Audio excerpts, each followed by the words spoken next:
La vie infernale par Émile Gaboriau. Partie 5 du livre audio, chapitre 9. Depuis un moment déjà, on entendait au dehors, dans le vestibule, un mouvement inusité, des pas qui allaient et venaient, des trépignements et le murmure étouffé de voix se consultant. Impatienté et croyant comprendre ce dont il s'agissait, le juge de paix se leva et courut ouvrir. Il ne s'était pas trompé. Le greffier était revenu de déjeuner.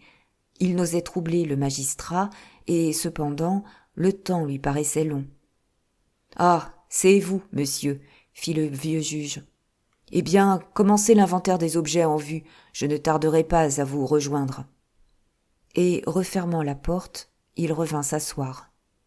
C'est à peine si mademoiselle Marguerite s'était aperçue de son mouvement, et il n'avait pas repris sa place que déjà elle poursuivait.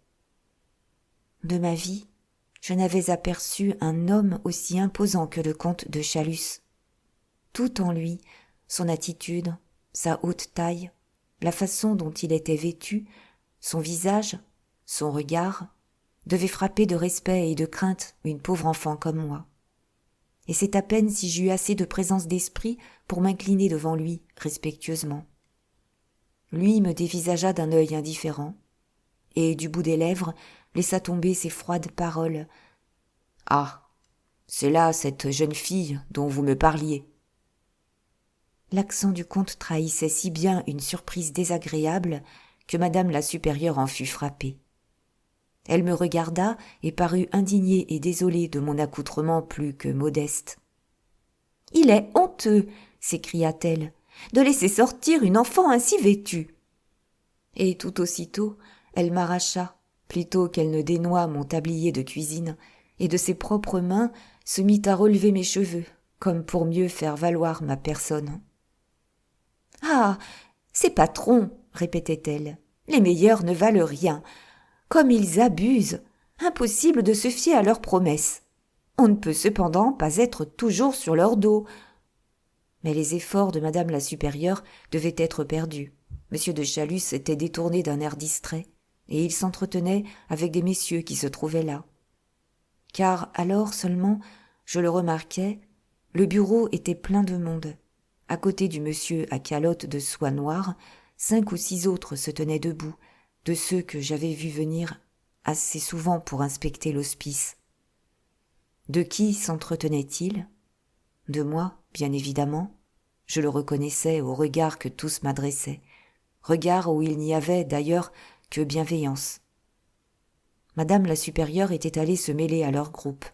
Elle parlait avec une vivacité que je ne lui avais jamais vue, et moi, seule, dans mon embrasure de fenêtre, tout embarrassée de mon personnage, j'écoutais de toutes les forces de mon attention.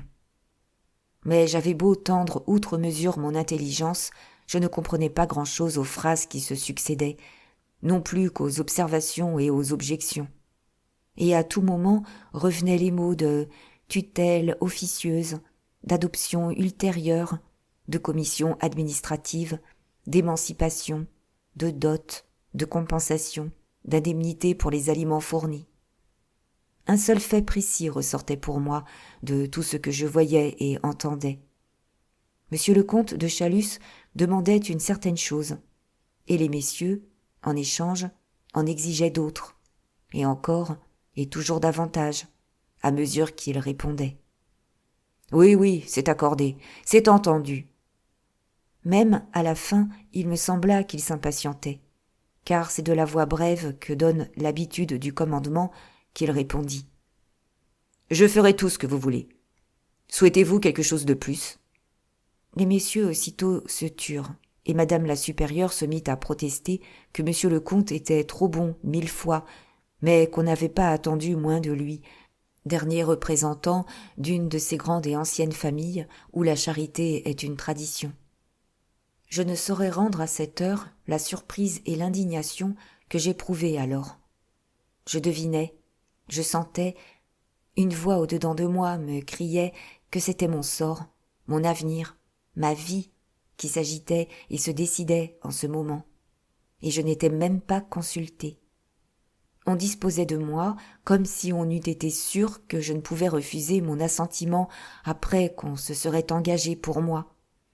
Mon orgueil se révoltait à cette idée, mais mon esprit ne me fournissait pas une parole pour traduire ma colère.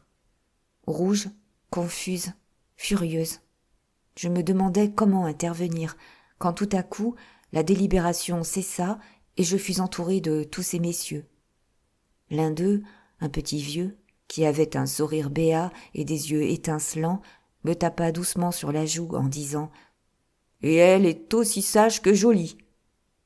Je l'aurais battu, ce petit vieux, mais les autres approuvèrent, sauf pourtant M. de Chalus, dont l'attitude devenait de plus en plus glaciale, et qui avait aux lèvres ce sourire contraint de l'homme bien élevé, résolu à ne se froisser de rien. Il me parut qu'il souffrait, et je sus plus tard que je ne m'étais pas trompée. Loin d'imiter la familiarité du vieux monsieur, il me salua gravement avec une sorte de respect qui me confondit, et sortit en déclarant qu'il reviendrait le lendemain pour en finir. J'étais enfin seule avec madame la supérieure. J'allais pouvoir l'interroger. Elle ne m'en laissa pas le temps, et la première, avec une volubilité extraordinaire, elle se mit à m'expliquer mon bonheur inouï, preuve irrécusable et manifeste de la protection de la Providence. Le comte, me dit-elle, allait devenir mon tuteur. Il me doterait certainement, et plus tard, si je savais reconnaître ses bontés, il m'adopterait, moi, pauvre fille sans père ni mère. Je porterais ce grand nom de Durtal de Chalus, et je recueillerais une fortune immense. Elle ajoutait que là ne se bornait pas la bienfaisance du comte, qu'il consentait à rembourser tout ce que j'avais coûté, qu'il se proposait de doter on ne savait combien de pauvres filles, et qu'enfin il avait promis des fonds pour faire bâtir une chapelle. Comment cela était arrivé, c'était à n'y pas croire. Le matin même, M. de Chalus s'était présenté, déclarant que, vieux, célibataire, sans enfant, sans famille, il prétendait se charger de l'avenir d'une pauvre orpheline. On lui avait présenté la liste de toutes les orphelines de l'hospice, et c'était moi qui l'avais choisie. « Et au hasard, ma chère Marguerite, répétait madame la supérieure. Au hasard! C'est un véritable miracle. » Cela me semblait tenir du miracle, en effet. Mais j'étais bien plus étourdie encore que joyeuse. Je sentais le vertige envahir mon cerveau, et j'aurais voulu demeurer seule pour me recueillir, pour réfléchir, car j'étais libre, je le savais, de refuser ces éblouissantes perspectives. Timidement, je demandai la permission de retourner chez mes patrons, pour les prévenir, pour les consulter. Cette permission me fut refusée. Il me fut dit que je délibérerais et que je me déciderais seule, et que ma résolution prise, il n'y aurait plus à revenir. Je restai donc à l'hospice, et je dînai à la table de madame la supérieure. Pour la nuit, on me donna la chambre d'une sœur qui était absente.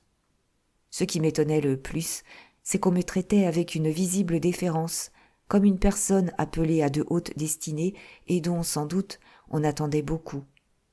Et cependant, j'hésitais à me décider. Mon indécision dut paraître une ridicule hypocrisie. Elle était sincère et réelle. Assurément, je n'avais pas à regretter beaucoup ma situation chez mes patrons, mais enfin, je la connaissais, cette situation. Je l'avais expérimentée. Le plus pénible était fait. J'arrivais à la fin de mon apprentissage.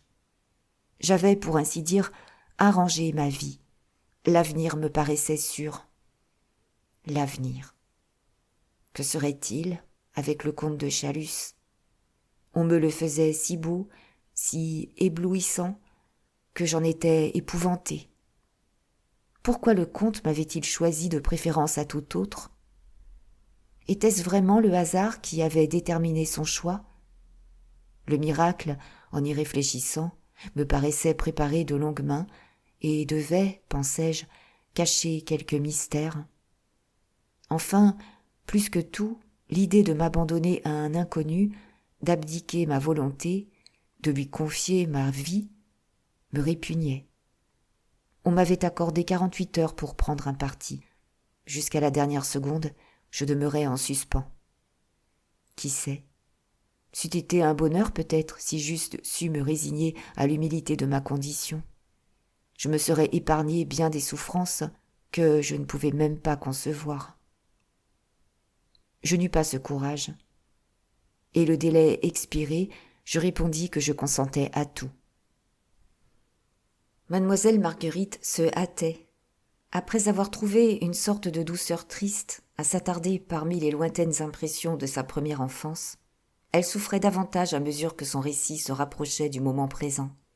« Je vivrai des milliers d'années, reprit-elle, que je n'oublierai jamais le jour où j'abandonnai l'hospice des enfants trouvés pour devenir la pupille de M. de Chalus.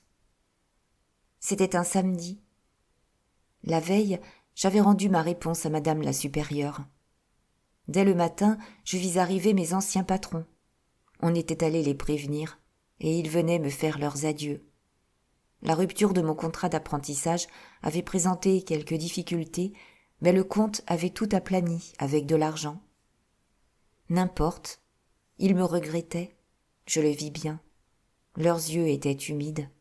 Ils regrettaient l'humble petite servante qui leur avait été si dévouée. Mais en même temps, je remarquais dans leur manière une visible contrainte. Plus de tutoiement, plus de voix rude. Ils me disaient « vous ».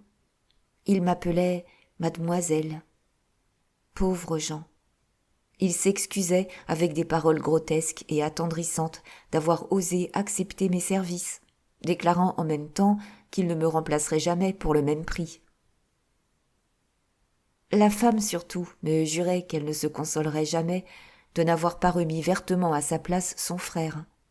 Un mauvais gars, comme la suite l'avait bien prouvé, lorsqu'il avait osé hausser son caprice jusqu'à moi. Pour la première fois, ce jour-là, je me sentis sincèrement aimée, si véritablement que si ma réponse n'eût pas été donnée et signée, je serais retournée chez ces braves relieurs. Mais il n'était plus temps. Une converse vint me dire de descendre, que madame la supérieure me demandait. Une dernière fois, j'embrassai le père et la mère Grelou, comme nous disions à l'atelier, et je descendis. Chez madame la supérieure, une dame et 2 ouvrières chargées de cartons m'attendaient. C'était une couturière qui arrivait avec les vêtements qui convenaient à ma nouvelle situation. C'était, on me l'apprit, une prévenance de M. de Chalus. Ce grand seigneur pensait à tout et ne dédaignait pas, entouré qu'il était de 30 domestiques, de descendre aux plus minutieux détails. Donc, pour la première fois, je sentis sur mon épaule le frissonnement de la soie et le moelleux du cachemire. J'essayais aussi de mettre des gants. Je dis « j'essayais », car jamais je n'y pus parvenir. Tout en parlant ainsi, sans arrière-pensée de coquetterie, certes, la jeune fille agitait ses mains mignonnes et exquises, sans exiguïté, rondes, pleines, blanches, avec des ongles qui avaient des reflets nacrés. Et le juge de paix se demandait s'il était bien possible que ces mains de duchesse, faites pour le désespoir de la statuaire, eussent été condamnées aux plus grossiers ouvrages.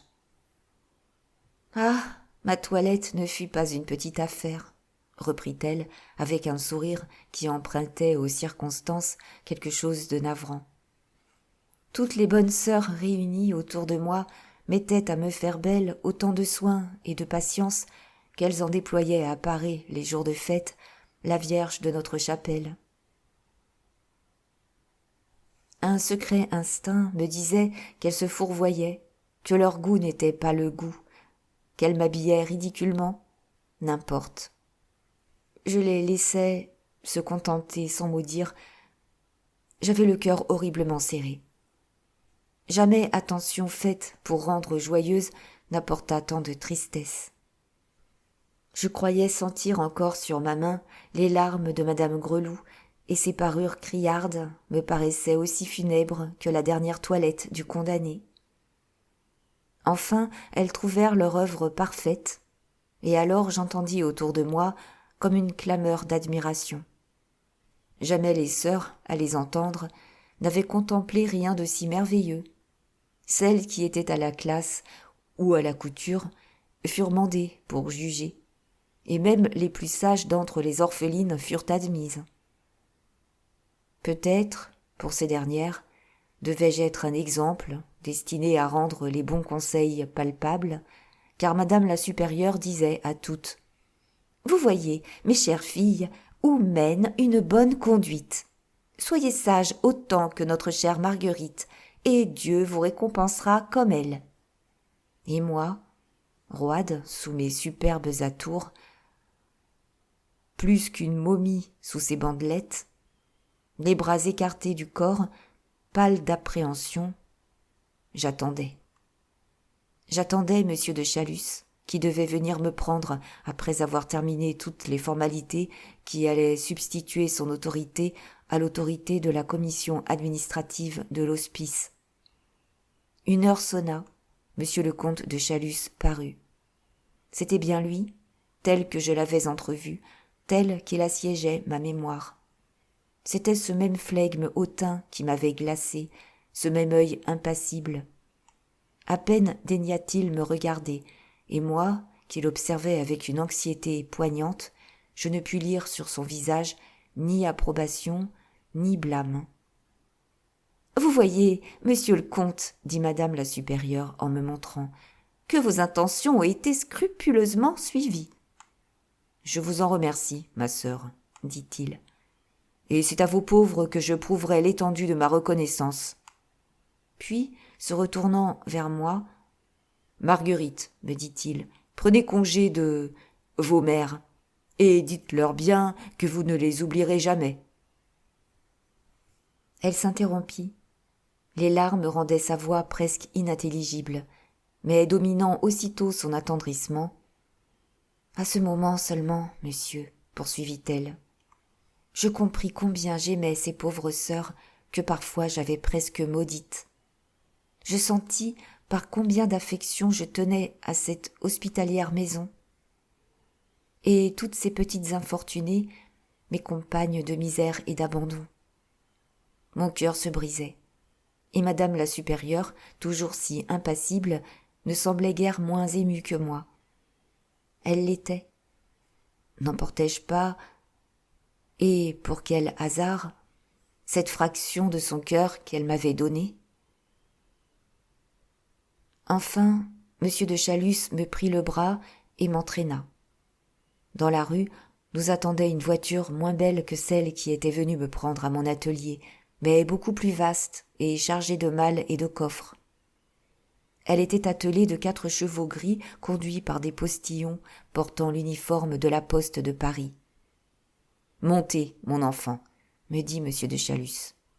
J'obéis, plus morte que vive, et je me plaçai, comme il me l'indiquait, sur la banquette du fond. Lui-même, alors, monta et se plaça en face de moi.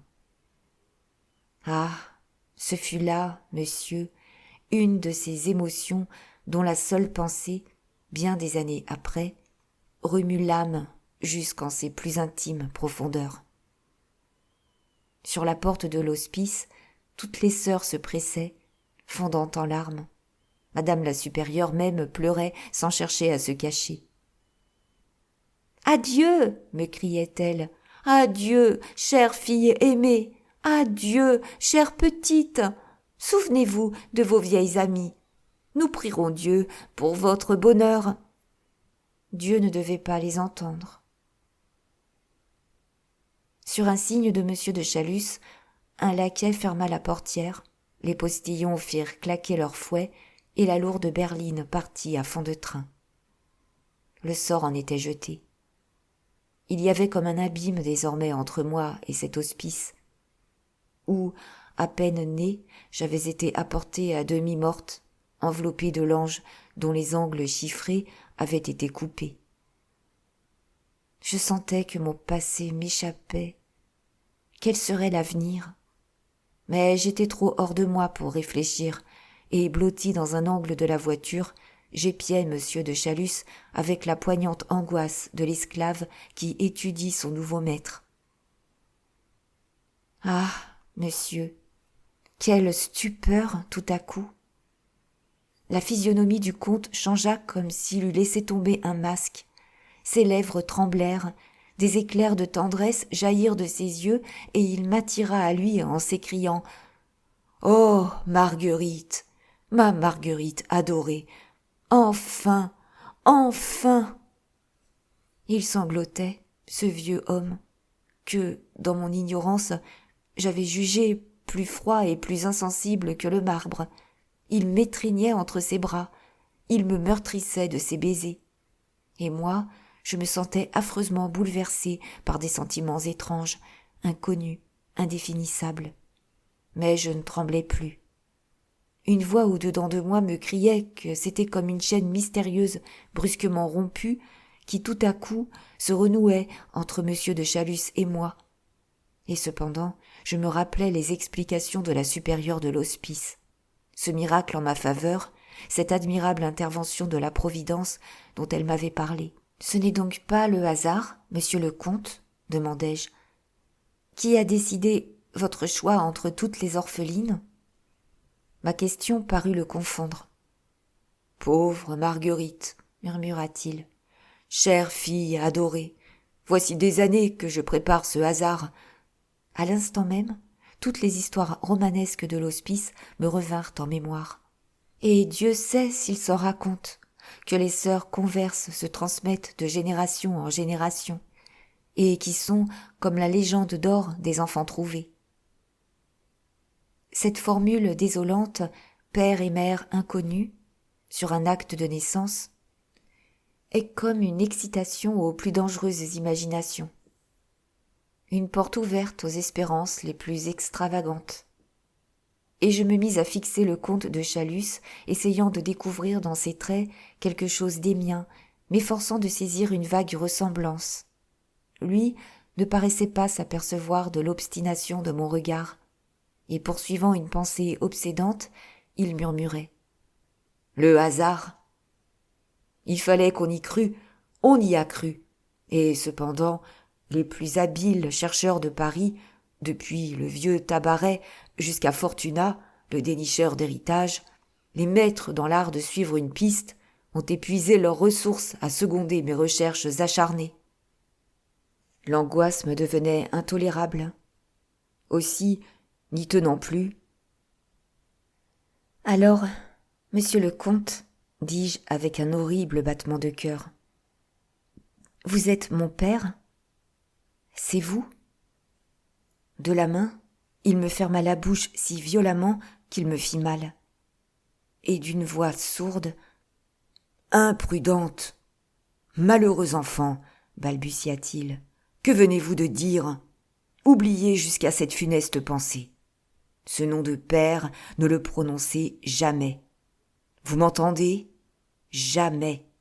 Je vous le défends. » Il était devenu extraordinairement pâle, et ses regards effarés erraient de tous côtés, comme s'il eût frémi qu'on ne m'eût écouté, comme s'il eût oublié que nous étions seuls dans une voiture emportée au galop. Moi, cependant, j'étais perdu de stupeur, et mortellement épouvanté de ce soudain effroi que M. de Chalus n'avait pu maîtriser. Qu'est-ce que cela signifiait ? Quel douloureux souvenir, quelle mystérieuse appréhension avais-je fait tressaillir au fond de l'âme de ce vieillard, mon tuteur désormais, mon maître ? Je ne pouvais concevoir ni m'imaginer ce qu'il avait trouvé à ma question d'extraordinaire et d'inattendu. Je la jugeais toute naturelle, au contraire, dictée par les circonstances, imposée par la conduite et par les paroles du comte. Et, en dépit du désordre de ma pensée, cet inexplicable murmure qu'on appelle le pressentiment bourdonnait au-dedans de moi. « Il t'a défendu de l'appeler ton père. Il ne t'a pas dit qu'il ne l'est pas. » Mais je n'eus le loisir ni de réfléchir, ni d'interroger surtout M. de Chalus. En ce moment, je m'en sentais le courage. Je ne l'osais jamais par la suite. Notre voiture gravissait alors au grand trot la rampe roide du chemin de fer de Lyon. Bientôt, nous mîmes pied à terre dans la cour de la gare. Là, j'eus la première notion exacte de la féerique puissance de l'argent, moi, pauvre fille élevée par la charité publique, moi qui, depuis 3 ans, travaillais pour ma seule subsistance. Monsieur de Chalus était attendu par ceux de ces gens qui devaient nous accompagner. Ils avaient pensé à tout, ils avaient tout prévu.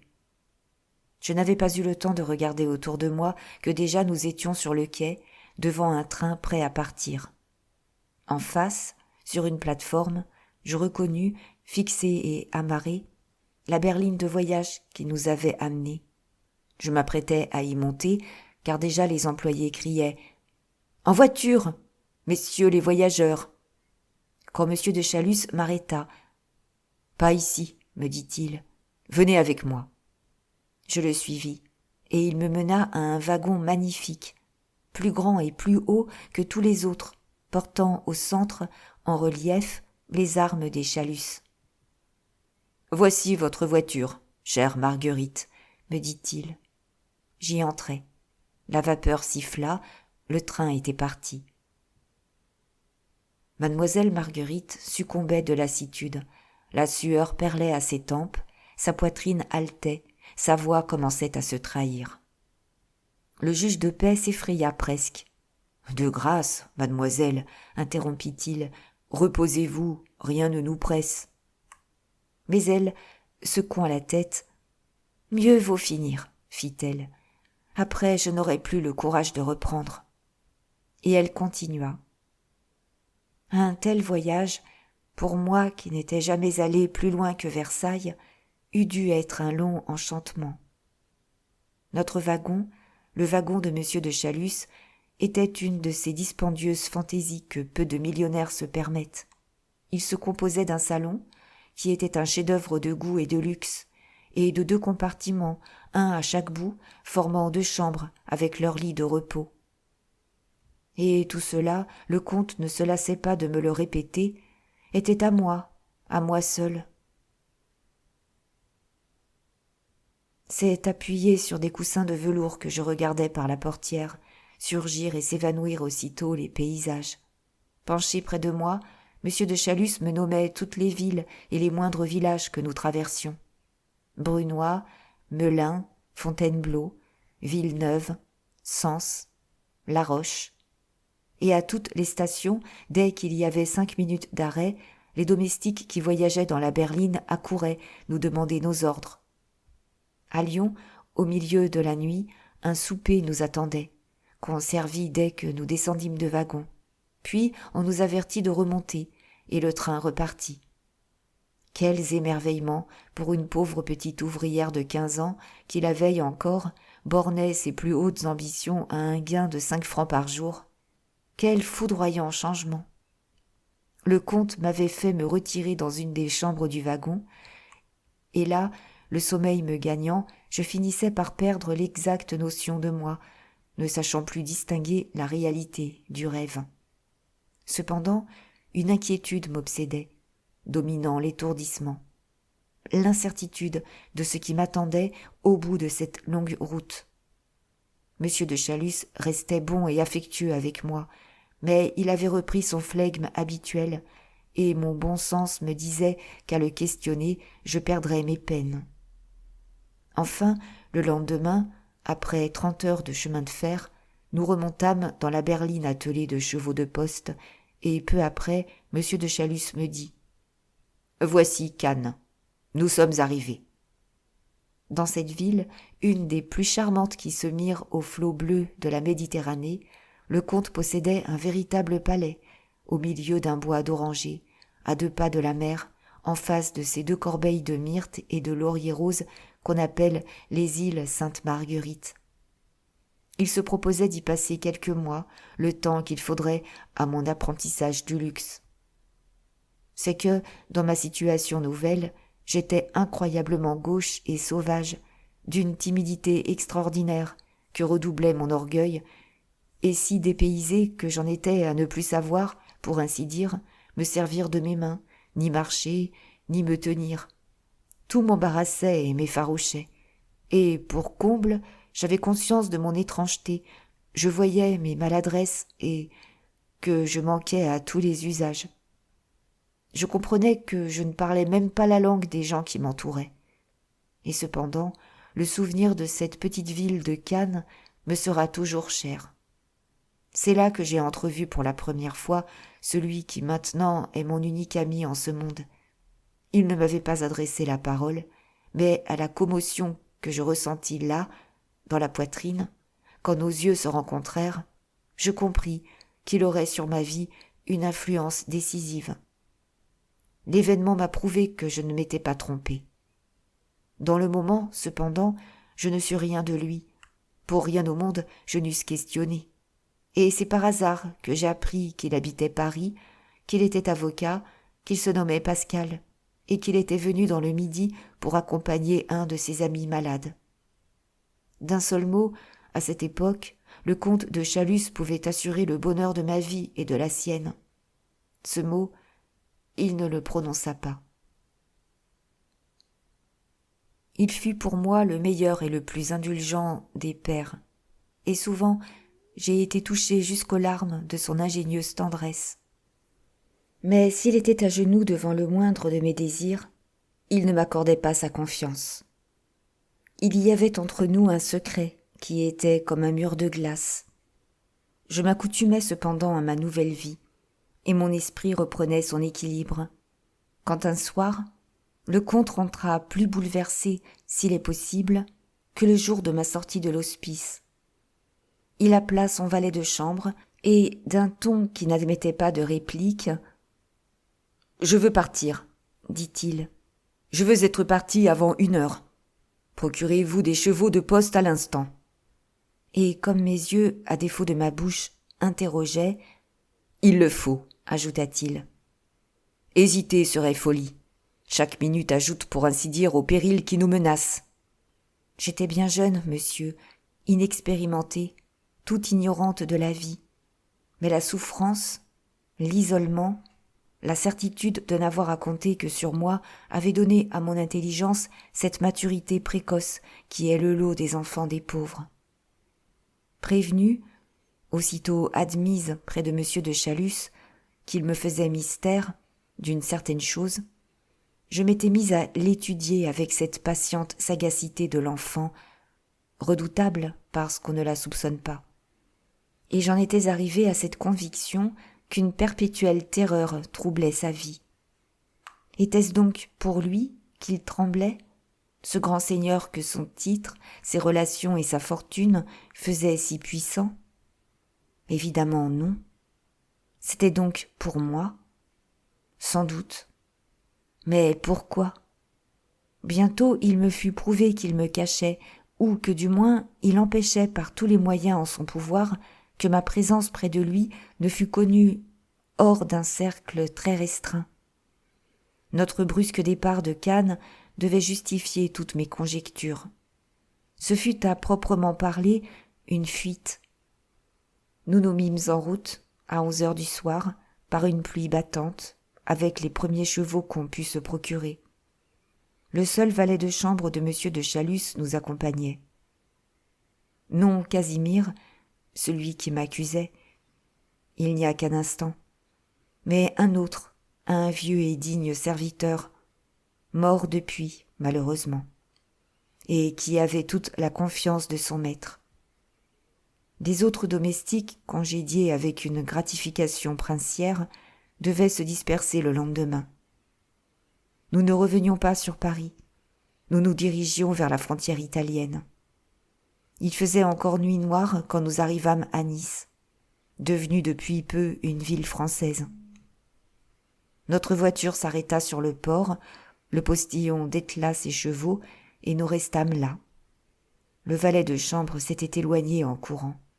Il ne reparut que 2 heures plus tard, annonçant qu'il avait eu bien de la peine à se procurer ce que souhaitait monsieur le comte, mais qu'enfin, en prodiguant l'argent, il avait levé toutes les difficultés. Ce que voulait monsieur de Chaalus, c'était un navire prêt à prendre la mer.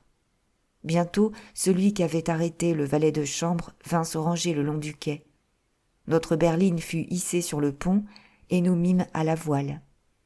Le jour se levait. Le surlendemain, nous étions à Gênes, cachés sous un faux nom dans une hôtellerie du dernier ordre. Depuis l'instant où le comte avait senti la mer sous ses pieds, il m'avait paru moins violemment agité, mais il était loin d'être calme. Il tremblait d'être poursuivi et rejoint. Les précautions dont il s'entourait le prouvaient. Un malfaiteur ne prend pas plus de peine pour dépister la police lancée sur ses traces. Un fait positif aussi, c'est que, seul, je causais les transes incessantes de M. de Chalus. Même, une fois, je l'entendis délibérer avec son valet de chambre si on ne m'habillerait pas en homme. La difficulté de se procurer un costume empêcha surtout l'exécution de ce projet. Pour ne négliger aucune circonstance, je dois dire que le domestique ne partageait pas les inquiétudes de son maître. À 3 ou 4 reprises, je l'entendis qui disait « Monsieur le comte est trop bon de se faire ainsi du mauvais sang. Elle ne nous rattrapera pas. Nous a-t-elle seulement suivis? C'est elle-même quelque chose. Et à tout mettre au pis, que peut-elle » Elle? Qui elle? Voilà ce que je m'épuisais à chercher. Je dois, du reste, vous l'avouer, monsieur, positive de ma nature et peu accessible aux imaginations romanesques, je finissais par me persuader que le péril existait surtout dans l'esprit du comte, et qu'il se l'exagérait singulièrement s'il ne le créait pas. Il n'en souffrait pas moins, et la preuve, c'est que le mois qui suivit fut employé en courses haletantes d'un bout à l'autre de l'Italie. Le mois de mai finissait quand M. de Chalus crut pouvoir rentrer en France. Nous rentrâmes par le Mont-Cenis, et, tout d'une traite, nous allâmes jusqu'à Lyon. C'est là qu'après un séjour de 48 heures employé en course, le comte m'apprit que nous allions nous séparer pour un temps, que la prudence exigeait ce sacrifice. Et aussitôt, sans me laisser placer une parole, il entreprit de me démontrer les avantages de ce parti. J'étais d'une ignorance extrême, et il comptait que je profiterais de notre séparation pour hausser mon éducation au niveau de ma position sociale. Il avait donc arrangé, me dit-il, que j'entrerais comme pensionnaire aux dames de Sainte-Marthe, une maison d'éducation qui a dans le Rhône la célébrité du couvent des oiseaux à Paris. Il ajouta que par prudence, encore, il se priverait de me venir visiter. Il me fit jurer de ne jamais prononcer son nom. Je devais envoyer les lettres que je lui écrirais à une adresse qu'il me donna, et lui-même signerait d'un nom supposé celle qu'il m'adresserait. Enfin, il me dit encore que la directrice de Sainte-Marthe avait son secret, et que je pouvais me fier à elle. Il était si inquiet, si agité, si visiblement désespéré le jour où cette grave détermination fut prise, que véritablement je le crus fou. N'importe, je répondis que j'obéirais, et la vérité est que j'étais loin d'être affligé. L'existence, près de M. de Chalus, était d'une tristesse mortelle. Je dépérissais d'ennui. Moi, toujours accoutumé au travail, au mouvement, au bruit, et je me sentais tout ému de joie à l'idée que j'allais me trouver au milieu de jeunes filles de mon âge que j'aimerais et qui m'aimeraient. Malheureusement, M. de Chalus, qui prévoyait tout, avait oublié une circonstance qui devait faire des 2 années que j'ai passées à Sainte-Marthe une lente et cruelle agonie. Je fus d'abord amicalement accueilli de mes compagnes. Une nouvelle qui rompt la monotonie est toujours bienvenue. Mais on ne tarda pas à me demander comment je m'appelais, et je n'avais d'autre nom à donner que celui de Marguerite. On s'étonna, on voulut savoir ce que faisaient mes parents. Je ne sais pas mentir. J'avouai que je ne connaissais ni mon père ni ma mère. Dès lors, la bâtarde, on m'avait surnommée ainsi, fut reléguée à l'écart. On s'éloigna de moi pendant les récréations. Ce fut à qui ne serait pas placé près de moi à l'étude. À la leçon de piano, celle qui devait jouer après moi au piano affectait d'essuyer soigneusement le clavier, Bravement, j'essayais de lutter contre cette réprobation injuste et de la vaincre. Inutiles efforts. J'étais trop différente de toutes ces jeunes filles. D'ailleurs, j'avais commis une imprudence énorme. J'avais été assez simple pour laisser voir à mes compagnes les magnifiques bijoux dont M. de Chalus m'avait comblé et que je ne portais jamais. En 2 occasions, j'avais prouvé que je disposais à moi seule de plus d'argent que toutes les élèves ensemble. Pauvre, on m'eût peut-être fait l'aumône d'une hypocrite pitié. Riche, je devins l'ennemi. Ce fut la guerre, et une de ces guerres sans merci, comme il s'en voit parfois au fond des couvents. Je vous épouvanterais, monsieur, si je vous disais quel raffinement de cruauté inventèrent ces filles de Hobereau pour satisfaire la haine que leur inspirait l'intruse. Je pouvais me plaindre. Je jugeais cela au-dessous de moi. Comme autrefois, je renfermais en moi le secret de mes souffrances, et je mis mon orgueil à ne montrer jamais qu'un visage placide et souriant, disant à mes ennemis que mon cœur planait si haut au-dessus d'elles que je les défiais de l'atteindre. Le travail fut mon refuge et ma consolation. Je m'y jetais avec l'âpreté du désespoir. Cependant, je serais sans doute morte à Sainte-Marthe sans une circonstance futile. Un jour de composition, j'eus une discussion avec ma plus implacable ennemie. Elle se nommait Anaïs de Rochecotte. J'avais 1000 fois raison. Je ne voulais pas céder. La directrice n'osait pas me donner tort. Furieuse, Anaïs écrivit à sa mère je ne sais quel mensonge. Madame de Rochecotte intéressa les mères de 5 ou 6 élèves à la querelle de sa fille, et un soir, ces dames vinrent tout ensemble, noblement et courageusement, demander l'expulsion de la bâtarde. Il était inqualifiable, disait-elle, inouï, monstrueux, qu'on osât admettre dans la maison d'éducation de leurs enfants une fille comme moi, sans nom, issue on ne savait d'où, et qui, pour comble, humiliait les autres de ses richesses suspectes. La directrice voulut prendre mon parti. Ces dames déclarèrent que si je n'étais pas renvoyée, elles retireraient leur fille. C'était à prendre ou à laisser. Je ne pouvais pas n'être pas sacrifiée. Prévenu par le télégraphe, M. de Chalus accourut, et le lendemain même, je quittai Sainte-Marthe au milieu des huées. Chapitre 10. Déjà, le matin même, le juge de paix avait pu voir de quelle virile énergie le malheur avait trempé mademoiselle Marguerite, cette belle jeune fille, si timide et si fière. Il n'en fut pas moins surpris de l'explosion soudaine de sa haine. Car elle haïssait. Le seul frémissement de sa voix, en prononçant le nom d'Anaïs de Rochecotte, disait bien qu'elle était de ces âmes altières qui ne sauraient oublier une offense. Nulle trace ne restait de sa fatigue si grande. Elle s'était redressée, et le souvenir de l'odieux et lâche affront dont elle avait été victime empourprait sa joue et allumait des éclairs au fond de ses grands yeux noirs.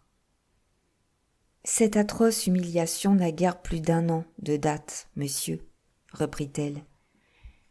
Et maintenant, il me reste peu de choses à vous apprendre. Mon expulsion de Sainte-Marthe transporta d'indignation monsieur de Chalus. Il savait une chose que j'ignorais, c'est que madame de Rochecotte, cette femme si sévère et si intraitable, était absolument décriée pour ses mœurs. La première inspiration du comte fut de lutter et de se venger, car, avec ses apparences glaciales, il était la violence même. J'eus toutes les peines du monde à l'empêcher d'aller provoquer le général de Rochecotte, qui vivait encore à cette époque. Cependant, il importait de prendre un parti pour moi. Monsieur de Chalus me proposa de me chercher une autre maison d'éducation, me promettant, instruit qu'il était par une désolante expérience, de prendre assez de précautions pour assurer mon repos. Mais je l'interrompis, dès les premiers mots, pour lui dire que je rentrerais à mon atelier de reliure plutôt que de hasarder une nouvelle épreuve.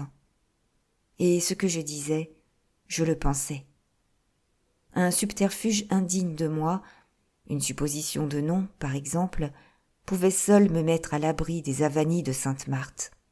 Or, je me savais incapable de soutenir un mensonge. Je sentais qu'au premier soupçon, je confesserais tout. Ma fermeté eut cet avantage de rendre quelque résolution à M. de Chalus.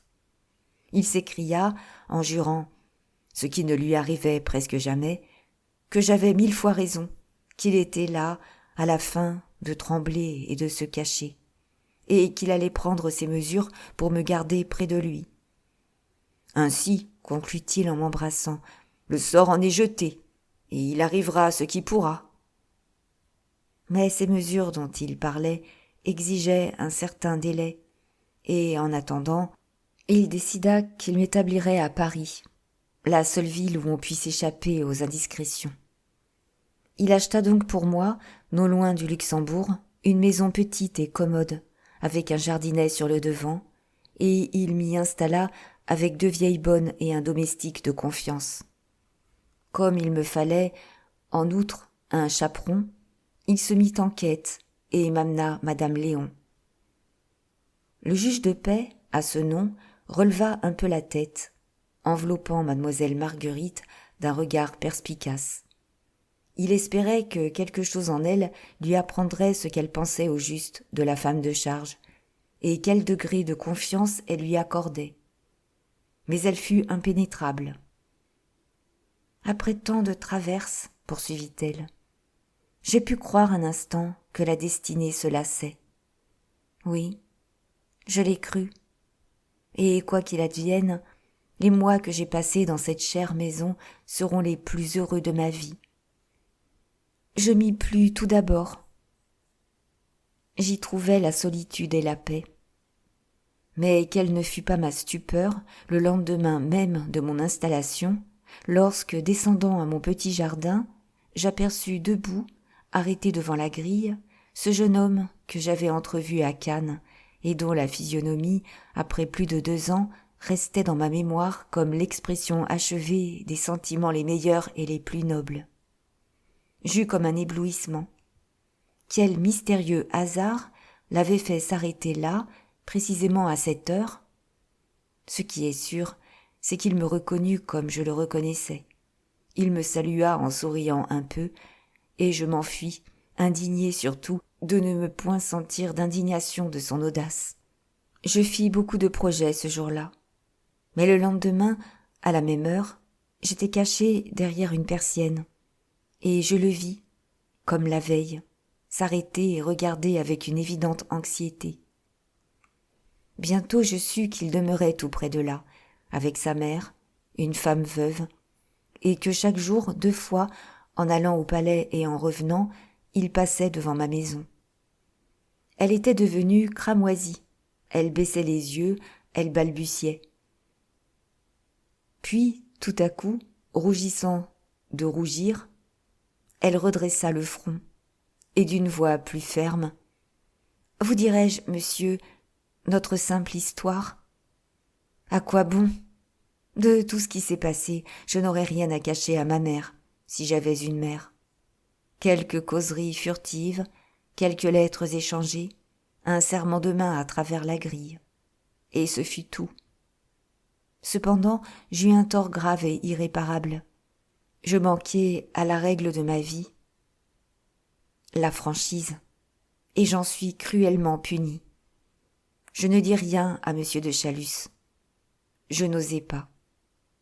Je souffrais de ma dissimulation, je me jurais de tout avouer, mais je m'ajournais de semaine en semaine. Chaque soir, je me disais « ce sera pour demain ». Et le lendemain, « allons, je m'accorde encore cette journée ». C'est que je connaissais les préjugés aristocratiques du comte. Je savais quel grand projet d'établissement il caressait pour moi, et il était l'arbitre de mon avenir. Et d'un autre côté, Pascal ne cessait de me répéter « de grâce, mon ami, ne parlez pas, ma position grandit. Il ne faut qu'une occasion pour la mettre en évidence. D'un jour à l'autre, je puis être célèbre. Alors, j'irai voir votre tuteur. Mais, au nom du ciel, attendez. Je m'expliquais ces prières de Pascal. Je lisais dans sa pensée que l'immense fortune de M. de Chalus l'épouvantait et qu'il avait peur d'être taxé de cupidité. J'attendis donc, avec cette angoisse secrète qui poursuit jusqu'au milieu du bonheur ceux qui ont toujours été malheureux. Je me tus, pleine de défiance, me disant qu'un si beau rêve n'était pas fait pour moi et qu'il allait s'envoler. Il s'envola bientôt. Un matin, j'entendis une voiture s'arrêter à ma porte, et peu après, le comte de Chalus parut, plus froid et plus soucieux que de coutume. « Tout est prêt pour vous recevoir à l'hôtel de Chalus, Marguerite, » me dit-il. « Venez. » Il m'offrit cérémonieusement la main, et je le suivis, sans pouvoir faire avertir Pascal, car je m'étais toujours caché de madame Léon. Une chétive espérance me soutenait. Je pensais que les précautions prises par M. de Chalus dissiperaient un peu les ténèbres et me donneraient au moins une idée de ce vague danger dont il me menaçait toujours. Mais non, il s'était borné, ostensiblement du moins, à remplacer tous ces gens et à obtenir du conseil de l'hospice mon émancipation. Le juge de paix eut un mouvement de surprise. « Comment ? Vous êtes émancipé ? fit-il. « Oui, monsieur. Le comte m'a dit que ces hommes d'affaires n'avaient trouvé que ce moyen d'atteindre un certain but qui ne m'a pas été expliqué. »« En effet, » murmura le juge. « Oui, peut-être. » Il s'inclina et mademoiselle Marguerite reprit. Notre existence dans ce grand hôtel redevint ce qu'elle avait été à Cannes, plus retirée même s'il est possible. Le comte avait considérablement vieilli en 3 ans.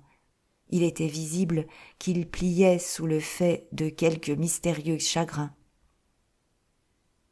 « Je vous condamne à une triste jeunesse, » me disait-il, parfois. « Mais cela ne durera pas éternellement. Patience, patience. » M'aimait-il sincèrement ? Je le crois, mais son affection se traduisait d'une façon étrange et désordonnée. Par certains jours, il avait dans la voix une si vive expression de tendresse que j'en étais remuée. D'autres fois, ses yeux chargés de haine m'effrayaient. Je l'ai vu sévère avec moi jusqu'à la brutalité. Et l'instant d'après, il me demandait pardon. Il faisait atteler et me conduisait chez des joailliers où il me forçait de choisir les plus brillantes parures. Léon prétend que j'en ai là-haut pour plus de 100 000 écus. Parfois je me suis demandé si c'était bien à moi que s'adressaient ses caresses et ses rigueurs, ou si je n'étais pour lui que l'ombre décevante, le spectre, pour ainsi dire, d'une personne absente. Ce qui est positif, c'est que souvent il me priait de m'habiller ou de me coiffer de telle façon qu'il m'indiquait. Il me demandait de porter des robes d'une certaine couleur ou de me servir d'un parfum particulier qu'il me donnait. 20 fois, lorsque j'allais et venais autour de lui, il lui est arrivé de me crier « Marguerite, je t'en prie, reste, reste comme tu es, là. » Je restais. L'illusion s'évanouissait. Bientôt, il lui échappait un sanglot ou un juron, et d'une voix irritée, il me criait « Va-t'en !» Le juge de paix ne détachait plus les yeux de sa bague. On eût dit qu'elle le fascinait. Son visage trahissait une commisération profonde, et par moments, il hochait la tête d'un air soucieux. L'idée lui venait que cette malheureuse jeune fille avait été la victime, non d'un fou précisément, mais d'un de ces maniaques redoutables qui ont juste assez de raison et de suite dans les idées pour combiner les tortures qu'ils infligent à ceux qui les entourent. Plus lentement, afin de mieux fixer l'attention du vieux juge, mademoiselle Marguerite reprit. « Si je rappelais à monsieur de Chalus une femme jadis aimée, cette femme devait être ma mère. Je dis « devait être » parce que je ne suis pas sûre.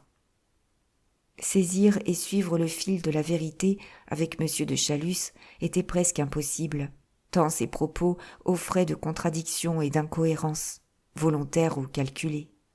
Il semblait prendre à tâche et se faire un méchant plaisir de dérouter et d'égarer mes conjectures, détruisant le matin les conjectures qu'il avait fait naître la veille au soir. « C'est bien cela, » murmurait le juge de paix. « C'est bien cela. » Dieu sait, cependant, monsieur, avec quelle anxieuse sollicitude je recueillais les moindres paroles du comte. Cela ne se comprend que trop, n'est-ce pas? J'étais désespérée de ma situation louche et inexplicable près de lui. Que n'a-t-on pas soupçonné? Il avait changé tous les domestiques avant mon arrivée ici, mais il avait voulu que madame Léon me suivît. Qui sait ce qu'elle a raconté? Toujours est-il que, plusieurs fois, le dimanche, en me rendant à la messe, j'ai entendu sur mon passage « Tenez, voici la maîtresse du comte de Chalus. » Oh, aucune humiliation ne m'a été épargnée, aucune. Il est cependant une chose qui, pour moi, ne présente pas l'ombre d'un doute. Le comte connaissait ma mère. Il en parlait souvent, tantôt avec des explosions de passion qui me faisaient croire qu'il l'avait adorée et qu'il l'aimait encore, tantôt avec des injures et des malédictions qui me donnaient à penser qu'il avait eu cruellement à se plaindre et à souffrir d'elle. Le plus souvent, il lui reprochait de m'avoir sacrifié sans hésitation ni remords à sa réputation, à sa sécurité. Il disait qu'il fallait qu'elle n'eût pas de cœur et que c'était une chose inouïe, incompréhensible, monstrueuse, qu'une femme puisse jouir en paix de tous les avantages d'une immense fortune, pendant qu'elle se savait de par le monde une fille, lâchement abandonnée à tous les hasards, misérablement livrée à toutes les horreurs de la misère. Je suis presque certaine aussi que ma mère est mariée. Monsieur de Chalus a fait plus d'une allusion à son mari. Il le haïssait effroyablement. Enfin, un soir, étant plus expansif que de coutume, le comte me donna à entendre que le grand danger qu'il redoutait pour moi venait de ma mère ou de son mari. Il a essayé ensuite, selon son habitude, de revenir sur ses affirmations, mais il n'a pu m'ôter de l'esprit que, pour cette fois, il avait dit vrai, ou à peu près. Le juge s'était redressé sur son fauteuil, et il cherchait du regard les yeux de mademoiselle Marguerite. Lorsqu'il les eut rencontrés, « Alors, fit-il, ces lettres que nous avons trouvées dans le secrétaire seraient de votre mère, mademoiselle ?» La jeune fille rougit. Déjà, elle avait été interrogée au sujet de ces lettres, et elle n'avait pas répondu. Elle parut délibérer 1 minute, puis, se décidant, « Votre opinion est la mienne, monsieur, » prononça-t-elle. Et aussitôt, comme si elle eût voulu éviter de nouvelles questions, elle poursuivit avec une certaine volubilité. « Du reste, un souci nouveau et plus pressant, la menace d'un malheur bien positif, hélas, vint m'arracher à cette perpétuelle préoccupation de ma naissance. Il y a eu de cela 1 mois, hier. Un matin, nous déjeunions quand le comte m'annonça qu'il attendait pour dîner 2 convives. C'était une telle dérogation à toutes nos habitudes que je restais muette de surprise. « Positivement, c'est extraordinaire, » ajouta gaiement monsieur de Chalus. « Mais c'est ainsi. Le loup s'humanise. Nous aurons ce soir monsieur de Fondège et le marquis de Valorcey. Ainsi, chère Marguerite, soyez belle, pour faire honneur à votre vieille amie. » À 6 heures, ces 2 messieurs arrivèrent ensemble. Je connaissais monsieur de Fondège, le général, comme on l'appelle, le seul ami de monsieur de Chalus. Il venait nous visiter assez souvent. Mais je n'avais jamais aperçu le marquis de Valorcey, et même j'avais entendu prononcer son nom le matin pour la première fois. Je ne le jugeai pas. Il me déplut, dès qu'il parut, jusqu'à l'aversion. D'abord, il me regarda trop, avec une insistance que ma position fausse rendait pénible. Ensuite, il se montra trop prévenant. Pendant le dîner, il parla presque seul et uniquement pour moi à ce qu'il me parut. Je me souviens surtout de certains tableaux qu'il nous fit de ce qu'il appelait un bon ménage, qui me donna des nausées. Selon lui, un mari ne devait être que le premier ministre et l'humble serviteur des fantaisies de sa femme. C'était son système. Aussi comptait-il, s'il se mariait jamais, donner à la marquise de Valençay toute la liberté qu'elle voudrait, de l'argent à pleine main, les plus beaux équipages et les plus magnifiques diamants de Paris, des toilettes fabuleuses, toutes les satisfactions du luxe et de la vanité. Enfin, une existence féerique, un rêve, un étourdissement, un tourbillon. Avec ces idées, ajoutait-il, en m'épiant du coin de l'œil, la marquise serait bien difficile si elle n'était pas ravie de son mari. Il m'exaspérait. Monsieur, dis-je d'un ton sec, la pensée seule d'un mari pareil me ferait fuir au fond du plus austère couvent. Il parut décontenancé. Le général, je veux dire, monsieur de Fondège, lui adressa un regard narquois, et on parla d'autre chose. Mais quand ces messieurs furent partis, monsieur de Chalus me gronda. Il me dit que ma philosophie sentimentale n'était pas de mise dans un salon et que mes idées sur la vie, le monde, le mariage, le devoir, sentaient d'une lieue l'hospice des enfants trouvés. Et comme je répliquais, il m'interrompit pour entamer un éloge en règle du marquis de Valençay, un homme remarquable, assurait-il, de grande naissance, possédant d'immenses propriétés libres d'hypothèques, spirituel, joli garçon, un de ces mortels privilégiés, enfin, que rêvent toutes les jeunes filles. Les écailles me tombaient des yeux. Je compris que le marquis de Valençay devait être le prétendant trié pour moi entre tous par monsieur de Chalus. Alors, je m'expliquai son programme matrimonial. C'était comme une affiche à attirer la foule.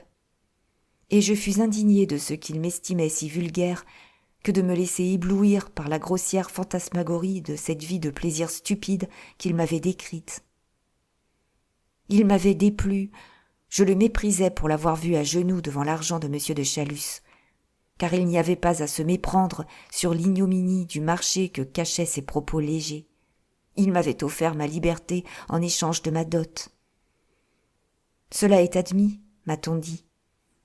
Or, s'il faisait cela pour une certaine somme, que ferait-il donc pour une somme double ou triple ? Voilà ce que je me disais, me demandant toutefois si je ne m'étais pas trompé. Mais non, la suite confirma mes premiers soupçons. Dès le surlendemain, je vis arriver monsieur de Valençay. Il s'enferma avec le comte, et ils restèrent plus de 2 heures en conférence. Étant entré chez monsieur de Chalus après le départ du marquis, je vis sur son bureau tous ces titres de propriété qu'il lui avait fallu montrer sans doute, l'autre voulant savoir bien au juste combien cela lui rapporterait de se marier. La semaine suivante, nouvelle conférence. Un notaire y assista cette fois. Monsieur de Valençay prenait ses sûretés. Enfin, mes derniers doutes furent levés par madame Léon, toujours bien informée, grâce à l'habitude qu'elle a d'écouter aux portes. « On vous marie, me dit-elle. J'ai entendu. » Cette certitude m'émut peu. J'avais eu le temps de me recueillir et de prendre un parti. Je suis timide, mais je ne suis pas faible. J'étais décidé à résister à monsieur de Chalus, résolu, au pis-aller, à me séparer de lui et à renoncer à toutes les espérances de fortune dont il m'avait bercé. De tout ce qui se passait en moi, de mes délibérations, de ma résolution définitive, je ne dis rien à Pascal. C'est à peine si je lui laissais entrevoir qu'il était question d'un mariage pour moi. Je ne voulais pas l'engager par le conseil qu'il n'aurait pas manqué de me donner. J'avais sa parole, elle suffisait à ma sécurité. Et c'est avec un tressaillement de joie que je me disais « Monsieur de Chalus, indigné de ma résistance, me chassera peut-être de son hôtel. Que m'importe, ou plutôt, tant mieux, Pascal est là. Mais pour résister, monsieur, il faut être attaqué, et monsieur de Chalus ne me parlait de rien. Soit que tout ne fût pas réglé entre lui et monsieur de Valençay, soit qu'il espéra, en me prenant à l'improviste, m'ôter la faculté de délibérer. Parler la première eût été une imprudence insigne. Je connaissais assez le comte pour savoir qu'il était de ces hommes dont on ne doit jamais devancer les intentions. J'attendais donc, sinon avec calme, du moins avec résignation, rassemblant toute mon énergie pour l'heure décisive. C'est que je ne suis pas une héroïne de roman, monsieur, je l'avoue à ma honte. Je n'ai pas pour l'argent tout le mépris qu'il mérite. J'étais bien résolue à me marier quand même, selon mon cœur, mais j'aurais désiré... Je souhaitais que M. de Chalus me donnât non une fortune, mais une modeste dot. Lui, cependant, était devenu plus expansif, et il me laissa voir qu'il s'employait à réunir le plus d'argent comptant possible. Je voyais venir fréquemment des hommes d'affaires, et quand ils étaient partis, M. de Chalus me montrait des liasses de billets et de titres en me disant « Vous voyez qu'on songe à votre avenir, chère Marguerite. » C'est une justice à lui rendre, maintenant qu'il n'est plus. Cet avenir a été la constante préoccupation des derniers mois de sa vie. Moins de 15 jours après s'être chargé de moi, il avait fait un testament par lequel il m'adoptait et m'instituait son unique héritière. Ce testament fut déchiré, comme n'offrant pas assez de sécurité, prétendait-il, et une douzaine d'autres eurent le même sort, car il s'inquiétait continuellement de dispositions à prendre, de dernières volontés à régler, comme s'il eût eu le pressentiment qu'il mourrait d'une mort inopinée et soudaine. Il est vrai d'ajouter qu'il paraissait se soucier moins de m'assurer toute sa fortune que de la soustraire à quelqu'un. Le jour où nous brûlâmes ensemble son dernier testament, il me dit « Cet acte est inutile, on l'attaquerait, et on obtiendrait probablement sa révocation.